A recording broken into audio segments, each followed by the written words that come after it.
See, when that runs, everyone on the co-host panel, that means we about to go live. All that cutting up that we were doing, the technologist forum, I don't know about them sometimes, but I'm so thrilled when everybody shows up because my goodness, that's. Let me just take a screenshot. Look at the people we got on here. Goodness gracious, we got Daniel, we got Erica, we got Stone. I don't know what he's doing over there. He's over there. That was me taking a picture. Well, you remember when they don't used do to that hold up anymore. these things called cameras? That's how old folks. But the youngsters just do the.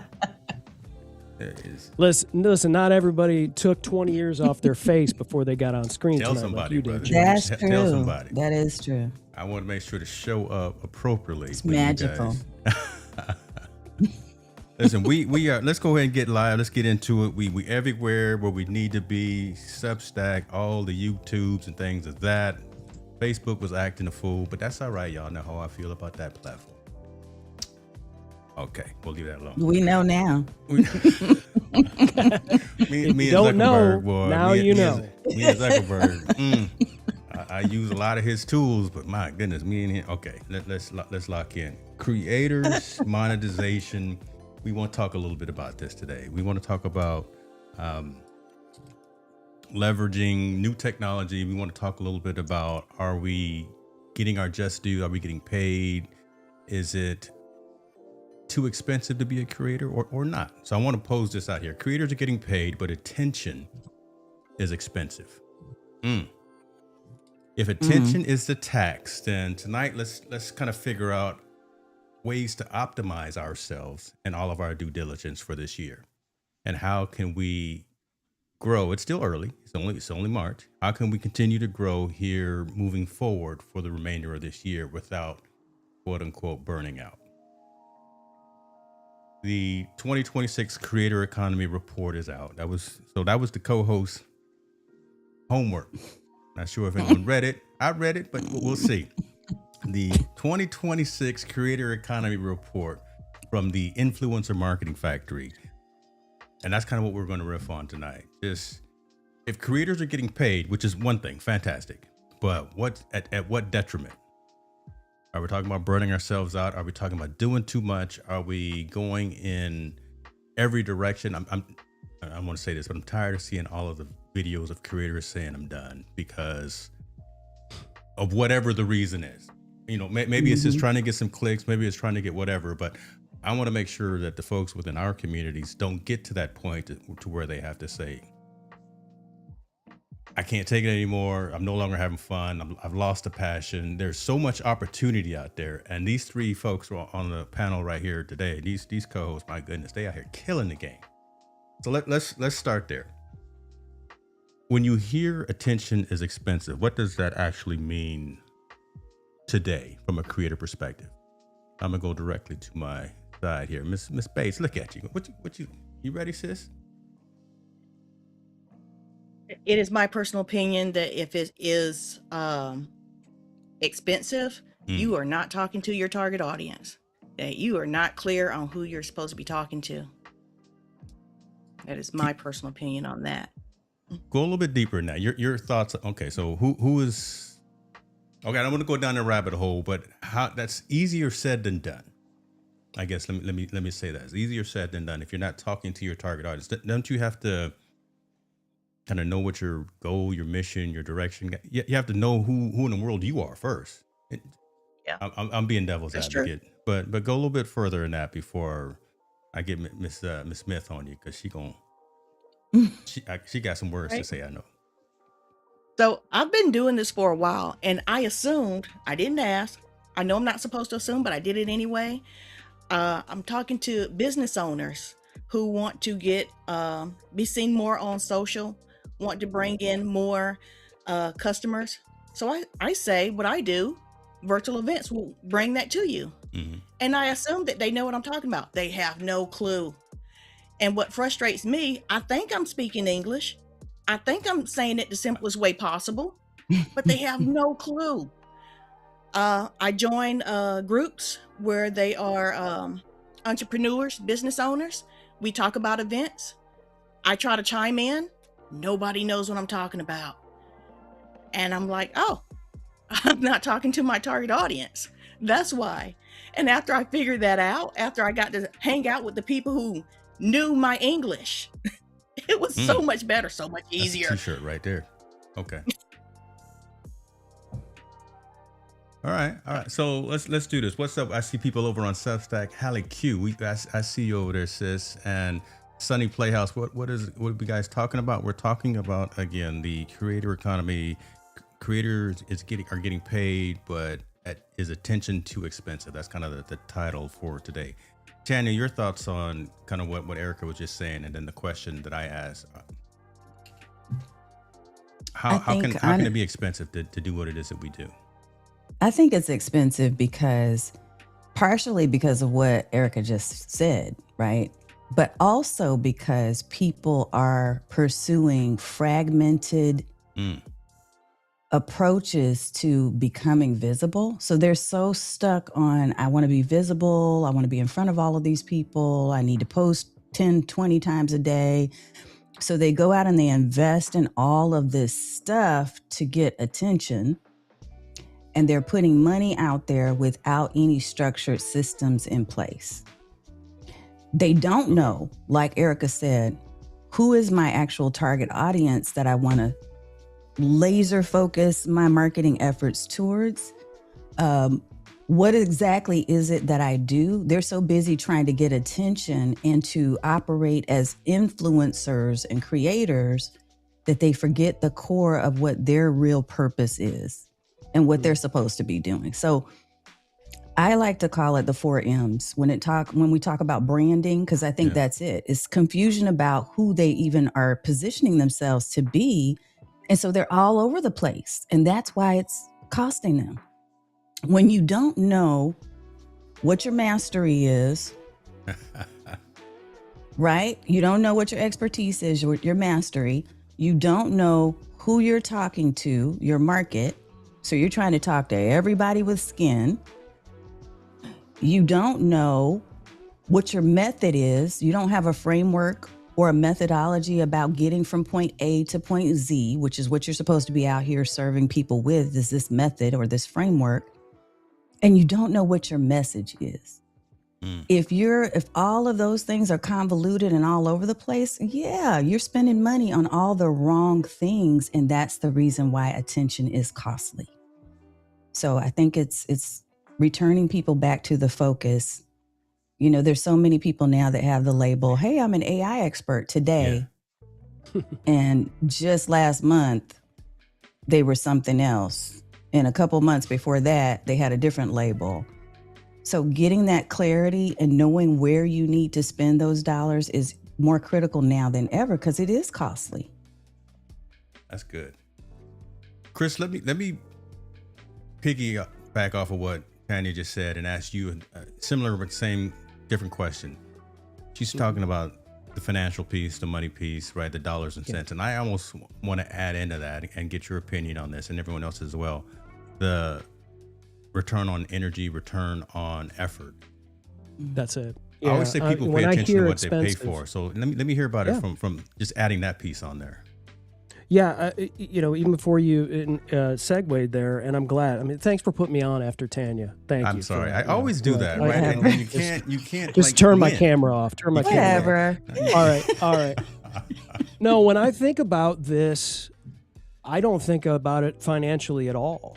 And I think everyone is quick to throw down $20 a month for this tool and $30 a month for this tool, or pay for the $400 microphone.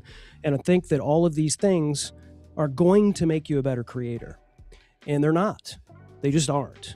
What's going to make you a better creator is taking the time, doing what the ladies before me just talked about, and finding your purpose, knowing what you're talking about, and delivering that message to people and solving their problems.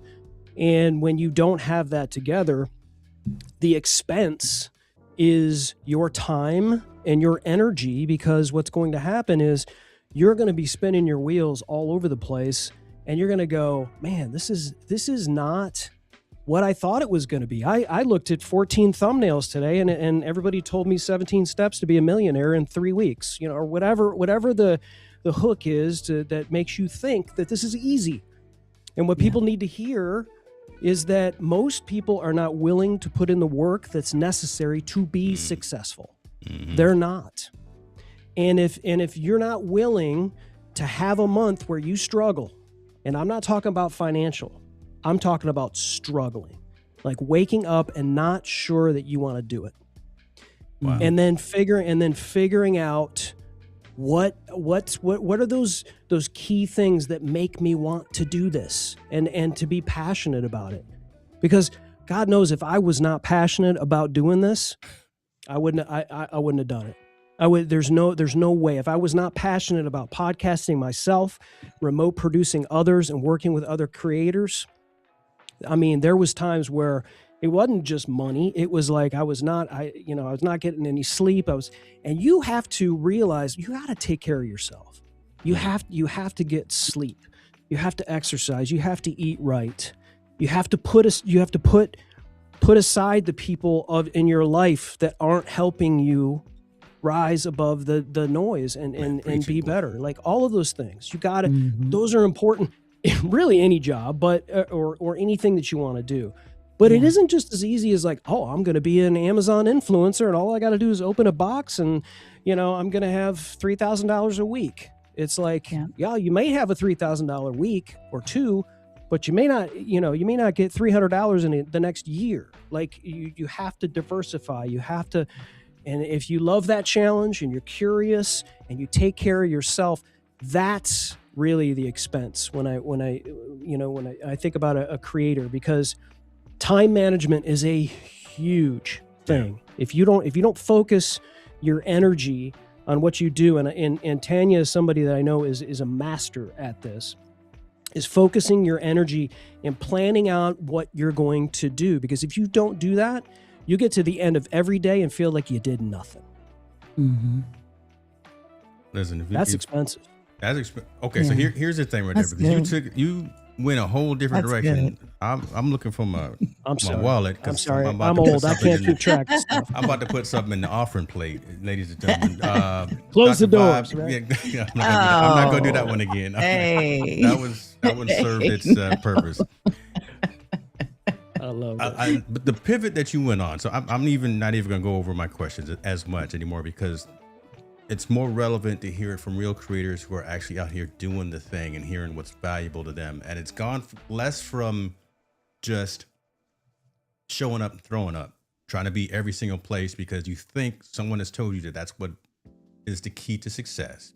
But it's more intentional, it's more focused, it's more locked in, and more concentrated effort, making sure, one, that you're okay. Because you can't show up if you're not okay. You must have been looking at my sleep number score from last night, because it was not great. My sleep number, we just got a sleep number. Okay. But my sleep was not great. Okay. And things like that. Well, that happens when you go to sleep at 2:00 in the morning. However, we've talked about it's less about finance, less about money. It's more about time, energy, effort, expense from that perspective. How much do you put into the direction? How much do you put into the production? How much do you put into the research? How much skin do you put in the game to be in this? And not everyone, from what you were saying, Chris, correct me if I'm wrong, not everyone's really cut out for this. If you're not cut out for those rough patches, those lean weeks, months, quarters. See that? Just like the dog is saying right over there. See what somebody's dog is saying it too. Preach. Right. Right. If you're not built for that right there, you're not built for this entrepreneur world. You gotta love it, man. You gotta love it. Yeah. And I, James, for years, and I don't want to hog the mic here, but I work with a lot of other podcasters in the business that I do. Yeah. And I have told people they need to stand down. You don't love this anymore. You are pushing water up a hill. Yeah. Like every week it's like a therapy session. And I am not a therapist. I do my best to coach and train and do all of that kind of stuff, but that is not my zone of genius. And if you don't love what you're doing, you may need to find something else. That's truth. That's truth. And one of the things I think to pull from the homework. You got the report up, ladies? Okay. I have the report out. Yeah, because it talks about the fact it says the audience has aged up. The core viewer is now 25 to 34. Yeah. So the 25 to 34 age group is the largest audience segment across YouTube, TikTok, and Instagram. Zillennials and younger millennials are the dominant cohort. This is not a teen-driven space anymore. These are adults with income, decision-making authority, and real purchasing behavior.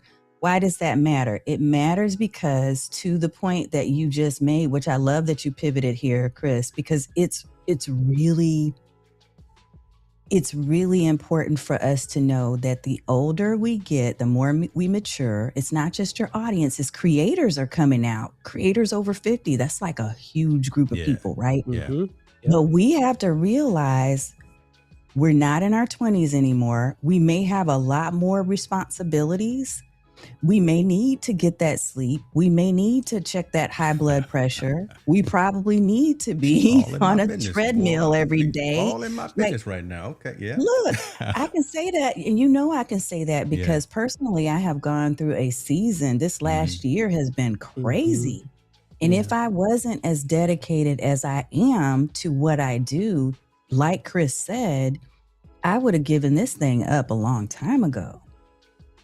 So it's about learning how to juggle where you are as a human in life, as well as the reality of what being online and doing digital marketing requires of you. And it's not going to be for everybody. And there is expense in terms of time and effort, and just the exhaustion can be real. And I don't think enough people talk about that. While I got the report up, let me ask this, and I'm not going to get too far in any of our businesses, but into our personal business. But what is it, Tanya, that about this world that drives you to keep moving? Because it's been a tough season, right? And anybody else would have just been like, I gotta go away for a little bit longer than you did, and maybe go do something else instead of being in the public eye like we are. What is it about this industry, this stream of employment? What is it about being a content creator and talking to a community that has made you want to keep going and keep doing it? Because it takes so much out of us to do this every single day. It does. And I don't even position myself anymore as a creator. Okay. Yeah, I do create. Yeah. But I position myself as a service provider. I am a coach and a business strategist first. And so as a coach and a business strategist, I have a responsibility to serve the people, my clients, who are coming to me saying, I have these pain points and I need solutions for these pain points, right? So if I'm focused on them and making sure that I'm doing what I'm supposed to do and honoring the agreement and the promise that I'm making to them, that I can help them to get from this point to this point, like we talked about earlier, then for me, because I know it's not about me, it is truly about having a servant heart.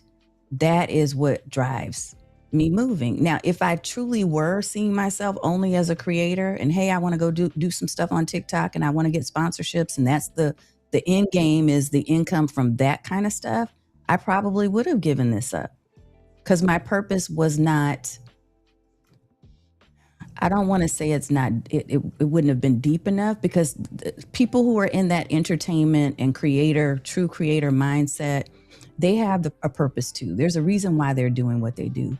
But my why is completely different. It's embedded in who I am as an adult, and it started as a child. Like, there are things that I know that lead me or led me to be where I am and to serve the people that I serve. And because I have that servant heart, I knew I had to show up in spite of the trials and the things that were coming out. Now, I gave myself grace. And there were a couple of times where I said, I can't be on live this week, but here's what I will do. And I did what I promised I would do. But you have to have that balance. And it goes back to what Chris said and what Erica has shared too. I think it's about being more mature and understanding that this stuff is not really about you. If you're really committed to it, it's about the people who are being impacted by whatever it is you're doing, whether you're a creator, a coach, or something else. How do you deal? See, I'm being selfish. Chris, jump in because I see you want to say something too. Because I want to learn. I got my I think that's a key differentiator, and we learned. So Jim and I on Dealcasters learned this early on, is that he and I have always been producers. That's what we do, video and audio production. And then we started doing Dealcasters, and all of a sudden we were known as the Amazon guys, right? And so all of a sudden, then we were cranking out all this content, and we still are, and that still is a viable revenue stream for us. But the whole time we looked at this as like, this is a gift, right? This is almost like a bonus. It's not going to last. It's not sustainable. This isn't this. And guess what? TikTok. If you have built your house on top of TikTok as a creator, come on, how sustainable is that, right? Mm-hmm. If you're built it on Facebook Reels, how's that working for you right now, right? And so like there's all of these things where, if you have that purpose, like Tanya just, eloquently spoke about what she does, the people she serves, exactly what she's supposed to do, then when the sands shift, it doesn't matter. None of that matters. You still have what you're here to do, your purpose, who you're serving, and that's what rises, man. We all go through these seasons where, financially, success, whether that's financial or the other things that we talked about tonight, they'll ebb and flow. And I'll tell you what, there's one thing that being in this business or being a creator or a producer or a coach or all of these things that we are, there's one thing that it will never be, and that is boring. And that's what I think gets me up. And it's like, hey, I've got a purpose. I know exactly what I'm doing. I get up, I have a little hop in my step, and I know exactly what I'm doing for the day. But there were days when I worked for my former employee where I didn't want to get out of bed. And I had a pit in my stomach. And I had something I didn't want to do because I wasn't passionate about it. And so that freedom that you have as a solopreneur or as a content creator or everything, you can't, it's just awesome. It's just a great thing to keep you motivated. But again, you can't put your tent on top of Zuckerberg and say, I'm a Facebook, thing, or I'm going to build everything on this piece of software. Well, what happens when Apple buys it? All of a sudden, you're not the motion VFX guy anymore. Or see, I asked you about that. Okay, see, we can pivot into that because we were talking about. Listen, let me keep us on track here. I see folks are joining from all over the place. Appreciate you over on Substack. If you have a question, let me know. Put it in the comment. We can get to it. Cricket, we see you. Spell it right so we can make sure if it's supposed to be on the screen, I can get you on screen. But we see you over there. Make sure you spell it right so we can get you some airtime. What's more important? Let me are the professor. Well, I got my teacher pen in my hand. Listen, you are. I'm on one right now, brother. I'm on the monocle. Right, you are on one. Shoot. I know. Mess around and find out if you want. Okay. I forgot what I was going to say. What's more important? Quality or quantity? Just in terms of, so again, if the creator economy is winning from the article here, and it's shifting also. So there's more attention, there's more focused on what are we called now? Tanya, you said what's the new phrase? Multilineal. What was it? I'm not a baby boomer. I'm not that old. Zillennials. I don't know what that they is. They had zillennials in there. And zillennials and millennials. Yeah. I can't keep that stuff straight. I can't keep that up. Me either. So Eric and everyone. So if it's shifting to different age demographic who's spending more time on these various platforms, I also think it's shifting more from mobile devices and more towards television. I watch YouTube more on TV than I do on a computer or on a phone. So just us having to understand that the fact that YouTube now allows for 4K thumbnails is an evident piece of that, right? Again, when you're on 50s 60, or shouts out to the 75. Okay, see, I don't come around my house, y'all. I'm just telling you, we got some 75. But again, when you got, Is he bragging? He's flexing over here with his Flex on him one LCDs. time. What he was Flex talking on about. I think he's trying to say I'm better than you. when the you've got a vibe. screen that is of substantial size, and you got a little 2 megabyte Yeah. thumbnail, but now we On can your retina. do 4K. Usage patterns are shifting, age patterns are shifting. What's more important to you guys? Erica, let me ask you, because every other day I see you doing a webinar, and I love that. Right? The fact that you have the energy to do that, I wish I could drain some of that from you. Quantity versus quality, though, do you think is going to progress you forward in this calendar year without burning out? Can you sustain what you're doing? And that really goes to everyone as well. What you're probably seeing is some automation set up on a scheduler, because Come on I now. love automation and Yeah. schedulers. And who are we to say what's good or not? I've seen some work from all of you, and I like all of it. And at some point in time, you might say, I don't want to put this out, but yay for me that you all did. I've done interviews with people. They've asked me to take it down because they didn't like a clip I put out. And I'm like, why? It's got so many likes and people are commenting on this. I'm like, we could hurt ourselves by saying we don't like something and then taking it down. Like, we could get more work if people would just see that we're out there. Yeah. It's possible. Okay, because I like what Eric was saying. Quality definitely versus the quantity thing. And I'm gonna interject real quick, and then I'm gonna give it to you, Tanya, as well. Listen, y'all, we banning folks in the there's okay. It's because of the vertical. It's what it is. So that's where I was gonna go. You know, all it's the traffic ain't vertical. good. All traffic ain't good traffic. Even though we just Yeah, be showing because up I on keep. Yeah. And I'm quick with the block.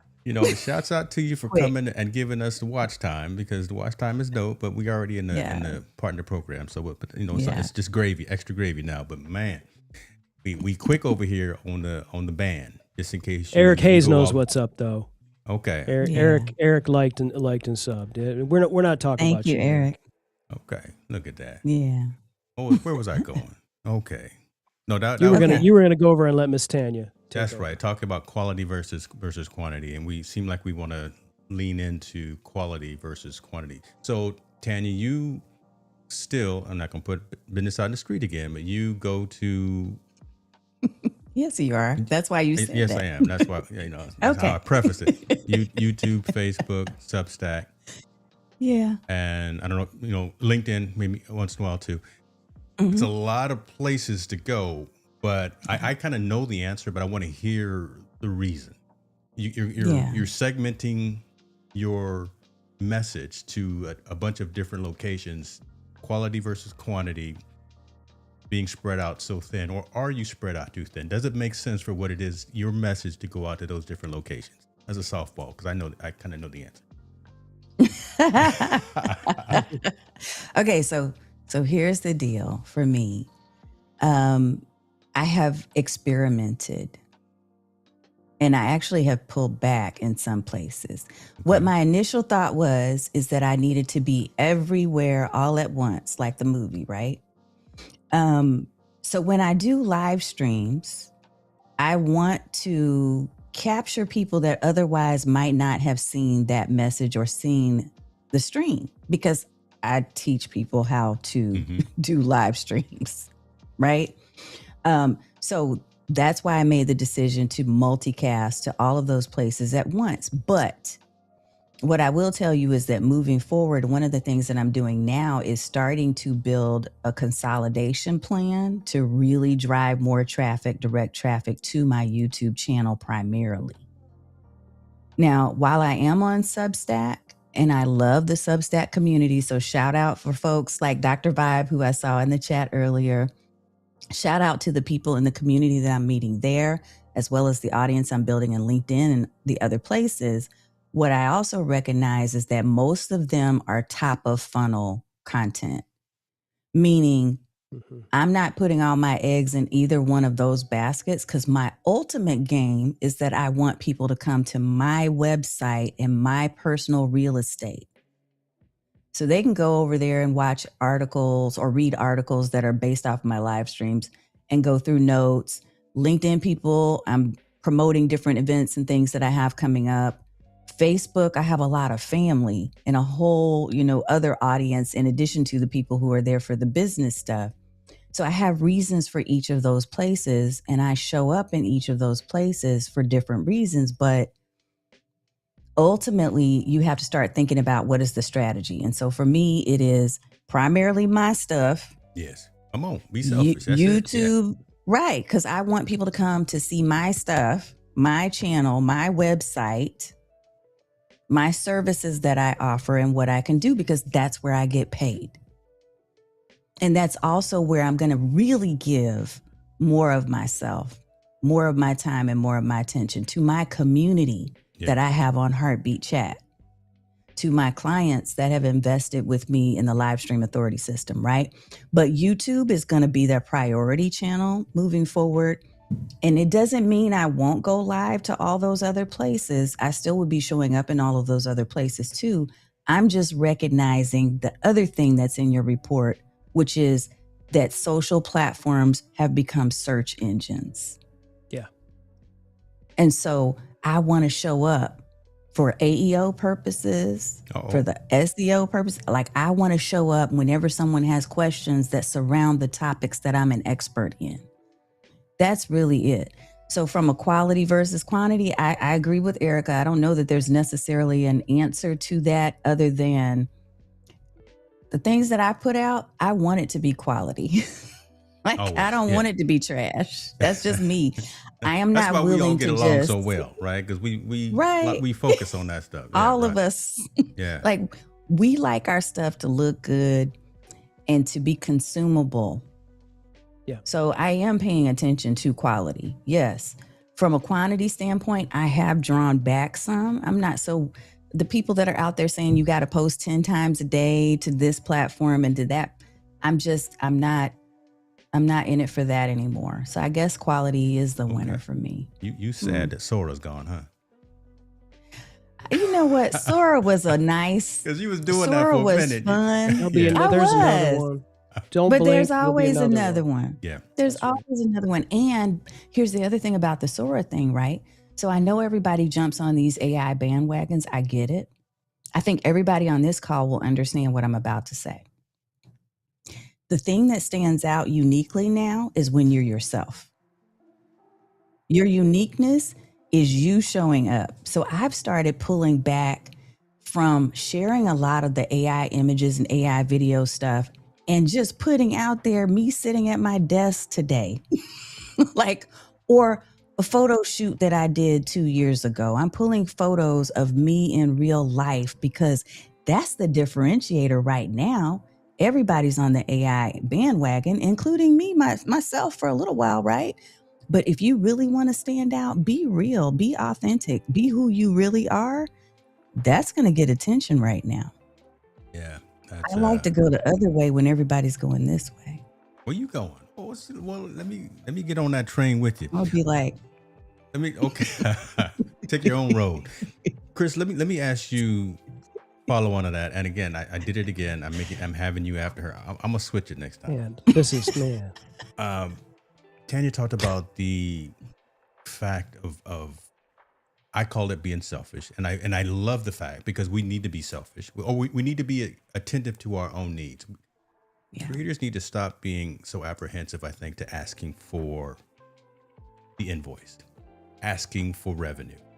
If you're giving expertise, if you're giving knowledge, if you're sharing something and you're helping someone get better, you deserve to be compensated for that.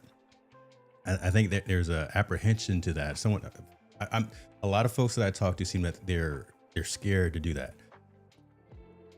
You are very good at positioning your value to your clients. And again, I'm not putting everybody's business out in the street, but you position your value to your clients and you send the invoice.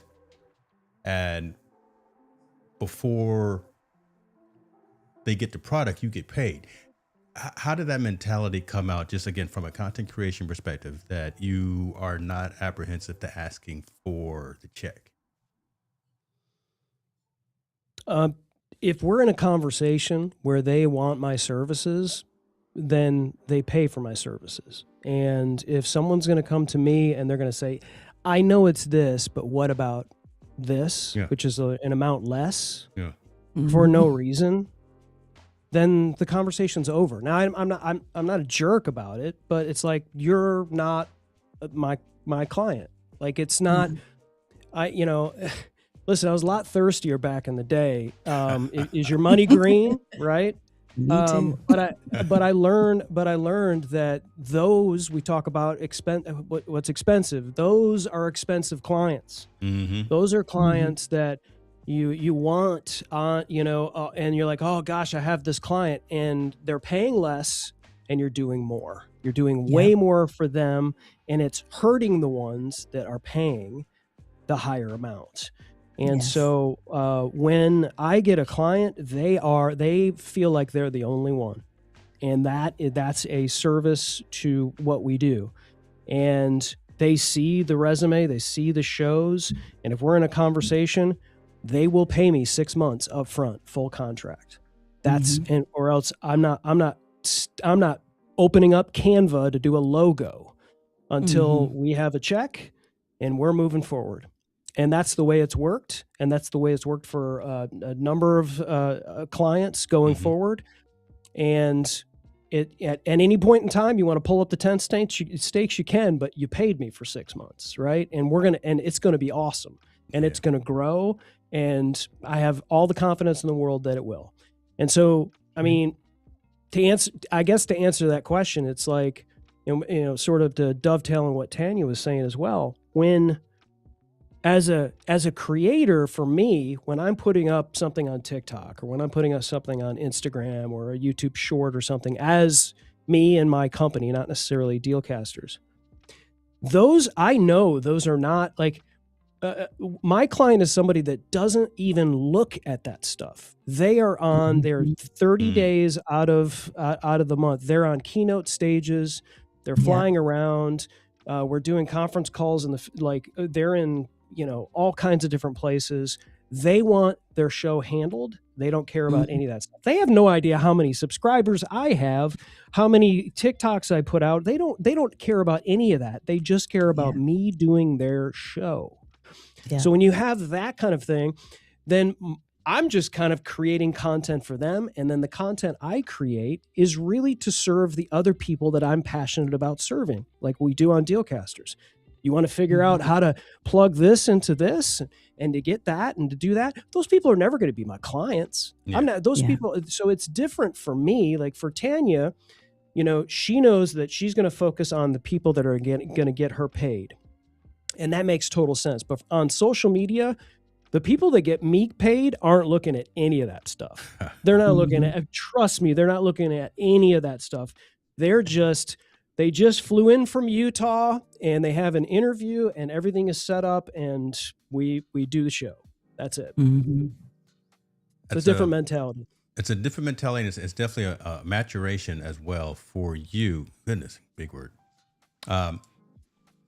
Man, you shave that beard, and all of a sudden I got these vocabulary. You should play Jeopardy, Scrabble, or something. My goodness, I'm using these big words for the Substack community that's watching. I see your cosmic notary. There's some smart folks over there. Don't get it wrong. Baptiste, let me sit up straight. I like that name. It's a maturation for you being in the business for a while because there's a lot of gems that you just dropped on that everyone's dropped. Just the fact that knowing who you are, knowing what it is that you do, knowing your value. It's crazy. And I bring that up slightly selfishly as well. I just got ghosted by a brand because I sent them my 2026 rate card. We were going through a number of conversations and then they got dark when I said, these numbers, there's already a window dependent on what the deliverable is, right? It's either X for this or it's Y for this and that. Haven't heard from them in about 2 weeks. And the fact that, again, get to a point where everyone's green doesn't necessarily have to get all money and good money. That's right. You get to a point where you don't have to necessarily chase every single bag. And listen, I know we're probably talking to folks who want to chase all of the bags, want to go through all those things, but there is going to come a time where you have to say, man, this is taking too much out of me to grow and to serve the right people. You can't take every single opportunity that comes, because every opportunity may not be good for your brand, may not be good for the majority of the community that you're trying to serve. And they mess around and see, Erica, oh, you did a deal with this company. Oh, we're not showing up to your webinars and your seminars anymore. Right. So you gotta kind of think about that kind of thing. I'm sorry to put you out there on blast like that. I'm not saying that you have, but you just closer on the screen right now. So I picked on you. All right. I'm sorry, sis. You may I had, just like you were talking about.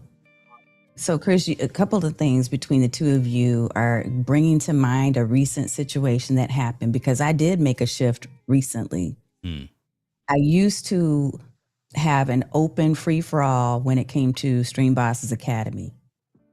And because of my shift, after everything that was going on and all the things we're talking about right now, and the maturation of my business and myself as a business owner, I moved to a different approach where you must be an alum of my Live Stream Authority System program, which is a $5,000 program. Yeah. You must have the basics and you must know all the things. You must have taken that time to invest in yourself so that you understand the principles and the system and the framework. And then you come into the academy for support. You have to invest in yourself. Right. You got to invest in yourself. It's not even about me. It's about you're investing in yourself so that you can get to where you want to get to. You can get the transformation that you're paying me to partner and to be alongside you to get to. Right. So that was a completely different shift. And here's what I shared with my community the other day, my existing community, the people that are in there. I said, the minute you actually make a decision that's huge, something that's in the right direction for yourself and for your business, you will be tested. And what ended up happening is literally a test came after I made that shift, had changed up everything in the website, all of my promotional materials, and including my social media campaigns and the way that I'm doing things moving forward, all had to do with this shift in mindset to saying, these are the people that I want to work with. People who are ready. So when I did that, I had someone reach out to do a discovery call. And in my discovery call, this hasn't changed. The questions are the questions. And several of the questions are there designed to help you to self-qualify out. Right? So it's questions like, your name and your email and the company that you run. That was blank. Then the other thing was, what are your offers? Are you clear on your offers? Because these are things that I had set expectations for in the sales page, in the landing page, before you ever do the book a call. You need to be clear on these things, right? So as she's answering the form, it clearly was missing a lot of information. And then when it gets to this one question that asks you, how much are you willing to invest in yourself in order to make the change you said you want? And she clicked the lowest one, less than $500. So for me, that was a sign that this is not right for you. So I reached out, and this is what I do. Typically, I have an accept and a reject. And my reject letter is kind and compassionate, but it's honest. And it says, based on the way that you answered the application, it doesn't appear that we're a good fit at this time. But she came back and she said, well, why? Because, I just found out about you 3 days ago and I was wondering about, don't you have a membership or something I can join? And I said, actually, if you took a look at the landing page where you signed up, it lays all those things out for you. Pay attention. Now, you said all money ain't good money. Yeah. You're right. Because if you can't just simply consume that information and read and answer the questions to say that you are somebody who is prepared and ready to invest in yourself, already you're telling me this is not right for you. What I did do is share with her, here's some other resources. I've got a whole library of There it free. There it is. whole Right. library That's of free videos and training on my YouTube channel and all these other spaces. Please feel free to You take didn't just advantage kick of her it. out. You didn't just kick her out. Mm-mm. Yeah. You said, let me No. equip you. And maybe Yes. she'll be back later when she's ready. If you're only willing Correct. to give that lowest common denominator of Yeah. time, love then you that. know what? Here's some resources already Yes. online. You can watch at your leisure and get Yes. it done. I love But you Man. have to realize that you're going to be tested when you start saying, I'm going to charge what I'm worth and all of those things. You will receive, there will be a test. hmm You will be. So you need to be committed to that growth that you say you want as a business owner. I love that level of conversation that we always have. And Deep IT's over here in Substack is saying, what's the ROI? So yes, that is the truth. Dr. Vibe is saying, Tanya, I love how you interview the client. I think Okay. he may know who you're talking about. We may get some tea He here. doesn't know who I'm talking Okay. about, but I'm just trying to see. but he knows the method and the process. Yeah. He's also a coach. So yes. Yeah. I just want to make sure I never get that rejection letter because I'm in. Listen, I'm Whatever. in the Tanya Smith queue right now, ladies and gentlemen, Whatever. You are and I not just want to in make the queue. sure that I don't get He's that. outside knocking on the window. I'm over there trying. I'm Let me be a client. I'm just trying to get in. And I'm see- trying to get to Chris's level. Chris just told you where he was. I'm telling you, I'm Oh no, repositioning. What I You think have was to no, know. it's tough. It's tough to have that conversation because Yes. I know you, Tanya. I know everyone here on this screen, and I know that generally you would love to help everyone, Yeah. but we You just know can't. this. You just can't. And if you try and you take every I'm going to pick your brain phone call, and if you Yeah. take on everything, it goes right back to what's expensive, and that is your time and the management of it. Yes. And there are just some things that you just have to, and it's not easy. And I love, Tanya, that you didn't just go, listen, this is not a good fit. Yeah. So good luck. You just said, I have some resources for you.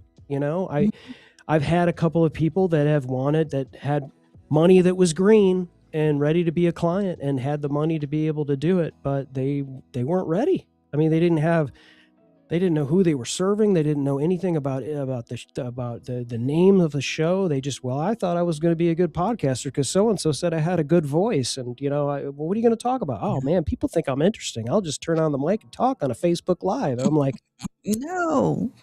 this is not, let me give you some things. Let me give you some stuff that you need had a fairly short conversation. You got to go through these steps before we can work together. But I do have some other people that, maybe are a little thirstier than I am. Right. I didn't say those words, but like maybe this person can help you, get to You that said point. that. No, you said that. No, it's I a love difficult conversation because I love Yeah. man. And that's the reason why we went live on Amazon with Jim, is because we were sick and tired of having the same conversation about mic technique and what a dynamic mic is. And that's when I was like, well, let's go live in the biggest mall in the world and talk about it. And, and so we could do it more, at scale and have larger conversations with people like that instead of, these small one-on-ones that we're just inundating. Huggy Bear says Yeah. they are No. serving other people. I love that. All right, Huggy. Oh, Now, may I be had that dating myself conversation, too. with I'm sorry, Eric. I was gonna say Huggy Bear. Am I dating myself? Am I the only one who? Starsky and Hutch. God dog it. Yes. I told you I was old. Okay. Telling our age here. All right. Huggy See the Bear. little squirrel moment. Erica, go ahead. I'm sorry. I think I'm older than you. I Oh, don't know. Product of the '60s here, player. But go right ahead. Go right ahead. What were you saying? Because I'm gonna bring this playing in before anybody gets in trouble. But I'm not gonna ask anybody their age. We're not gonna do that. Yeah, we're not gonna do that. What were you saying, sis? Erica, what were you going to say? Yeah, because shut me up. I took a few of those calls. They didn't pass the preliminary questionnaire. they didn't pass. And I thought I'd take the call anyway. This would be my practice. And you know what? You can't practice on the wrong client because that's just wasting your time. And I've done that a lot. So yeah, talking about protecting your energy and getting burnt out is because I was doing the wrong thing. So it's very important to know who you actually want to work with, because there are the people who's going to understand you. Because when I took those calls, again, they had no idea what I was talking about, and I was trying my best to help them, but no clue what I was talking about. Well, and that's the thing. So we can use our content to help people, to help level set, right? Yeah. And that's something that I taught this week. Is we talked about the idea of even using your YouTube channel as a growth channel by means of having playlists that are specifically focused on how am I preparing the person to work with me, right? If I'm putting specific things in here that give you the basics that you need, so you're understanding your brand, you're understanding what your platform is going to be about, you know the basic essentials to set up your live stream. If you can get through all of those things and get clarity on your own, by all means do that, or work with a different coach, whatever it is you need to do. But that helps you to further prepare yourself to then be ready, so that when we get together, like we're up and running. And the same thing I know with Chris, you got to be up and running, ready to go when you start to work with him. Yeah. And I think that's the thing people have to understand. All of us start slowly crawling, but I think that that's where our content has some opportunities as well. And that's what I'm working on, creating content that's going to live out here somewhere where people can grab it. And that's some of the social media posts and things that I'm putting out there into the world. It's preparation material for folks. You know what I love about this? Yeah. What I love about this conversation, James, yeah, is we are almost an hour into this thing. Yeah. And not one of us has talked about any particular AI tool that's helping us do any of these things. No. Now, and I'm not saying I'm not anti-AI. That's pretty good, though. No, that's y'all pretty good, know though. that. Yeah. You know, so because this stuff is not going away. This is core. This is foundational. You can use AI for some of this stuff to help prepare you for a lot of these things. There's no doubt.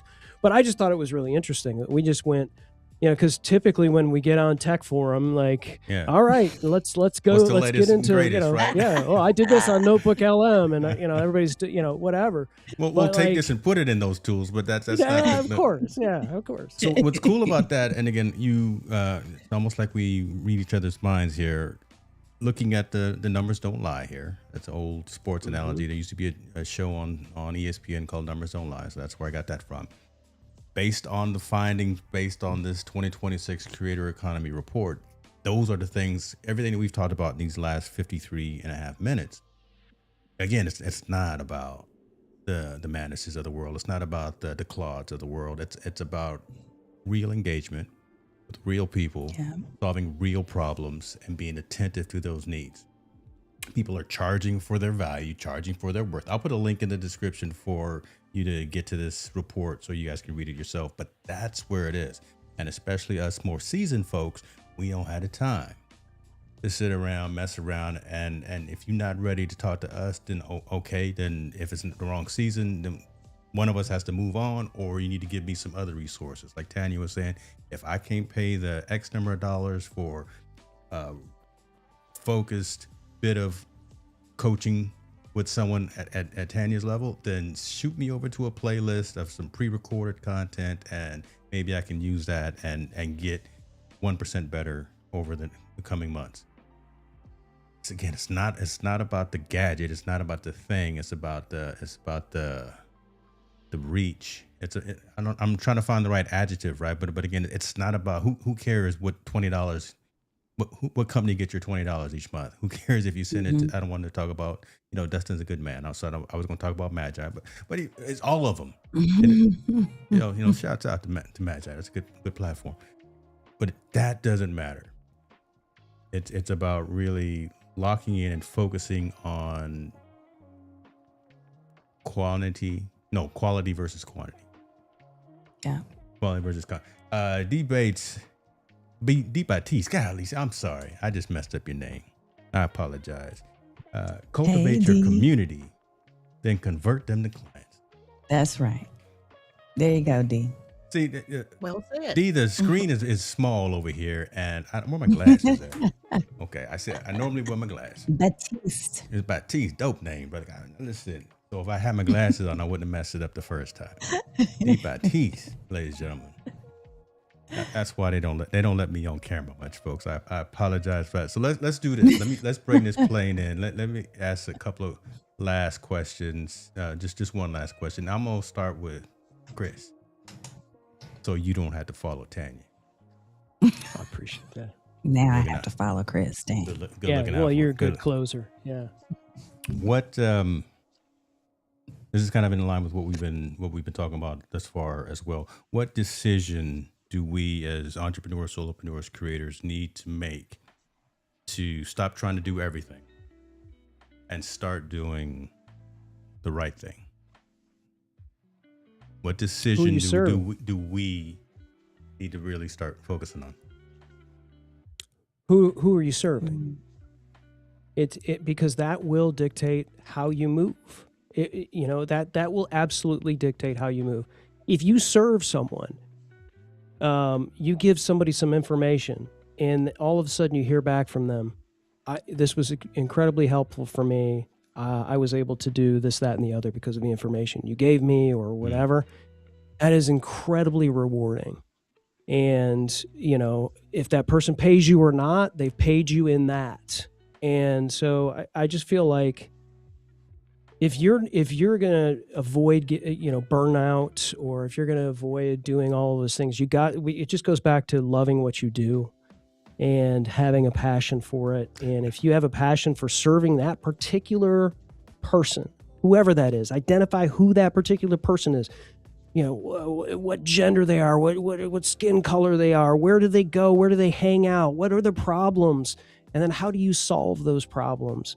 That will dictate every place you go with your content, and it will keep you afloat, and it will keep you passionate through the times that are ebbing. Mm-hmm. Sounds good. Sounds good. I love that. Ms. Bates.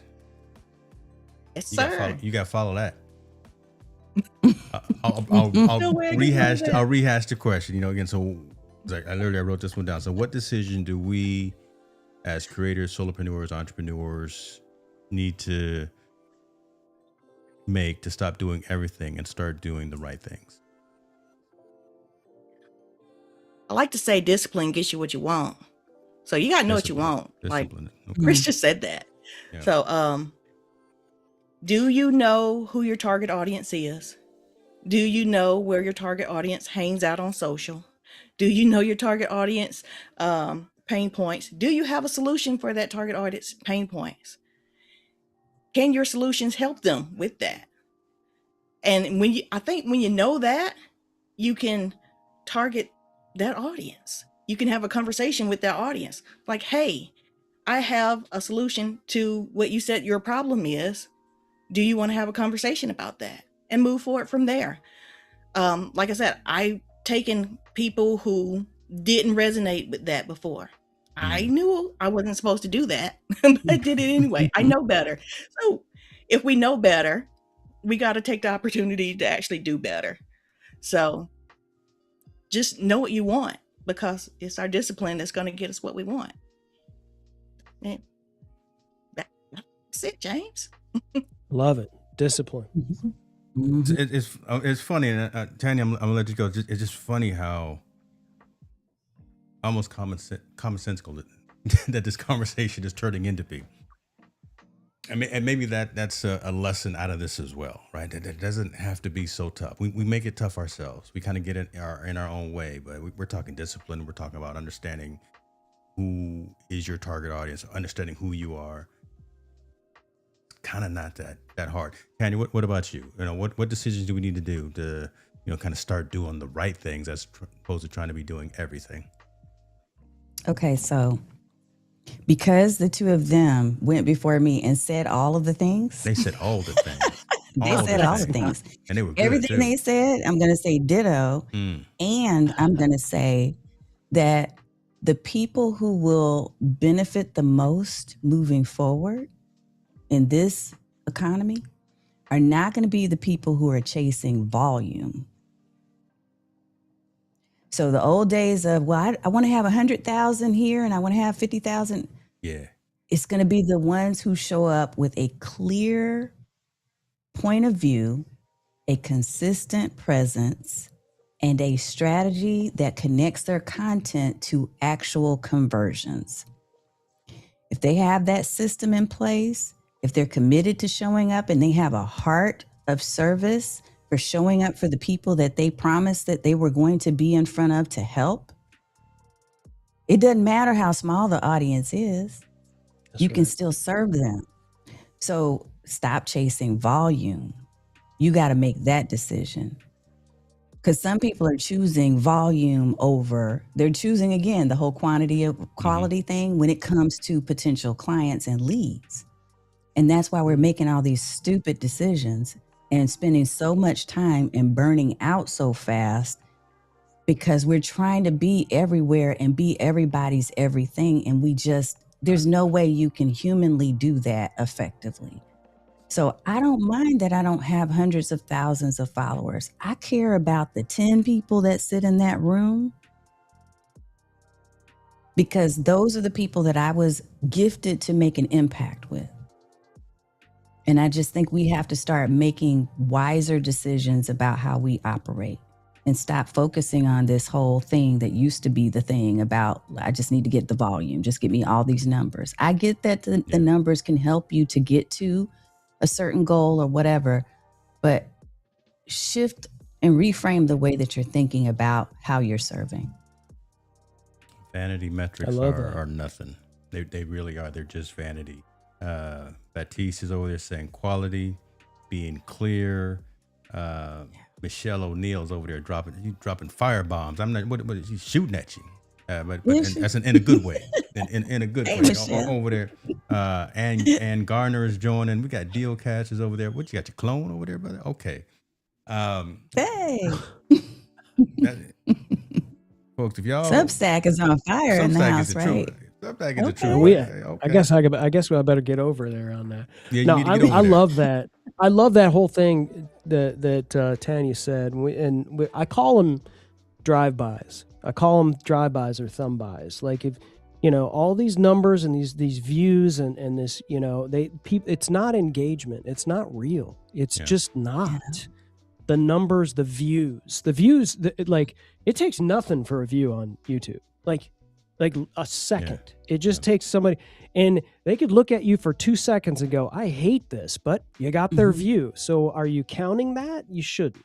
And there's no way to discern it. Nobody's going in and peeling apart every one of their videos, analytics on all of that kind of stuff. Not anymore. Used to, right? Again, but it's a new day. It's a new day. It's the drive-by numbers.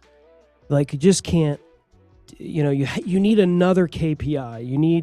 You need like, oh geez, there's a lot of people asking questions on this product video that I did. Yeah. They want to know about this. They want to know about this. This is something I need to dig in. I need to go down this rabbit hole. Whatever I'm doing here, I'm going to answer these questions, but I need to emulate that because this is what's reaching people. Yeah. These people are asking more questions. It isn't just, troll comments and views. It's like, oh, great, I got a video that's like got 60,000 views on it, but like 4 comments. And it doesn't seem to help anybody, but it's getting views because people are finding it. It's probably not a great video then. Ladies and gentlemen, we thought it, he said it. Mm-hmm. I mean, this is my own content. Redefining. Redefining what does excellent mean? What does good mean? We get to redefine that.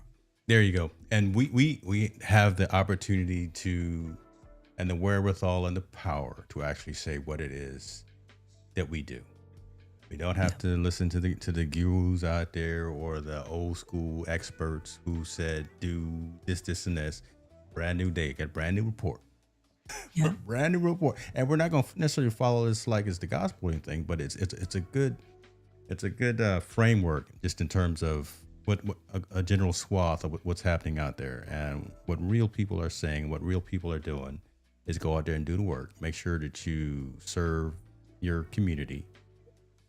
You got to know who that community is. Make sure you take care of yourself. Make sure you do it with integrity. And that thing that you do, keep doing it. Don't give up. Don't give up when it's lean. Those are actually, listen, we can go for a whole nother hour. Those are actually the best ones.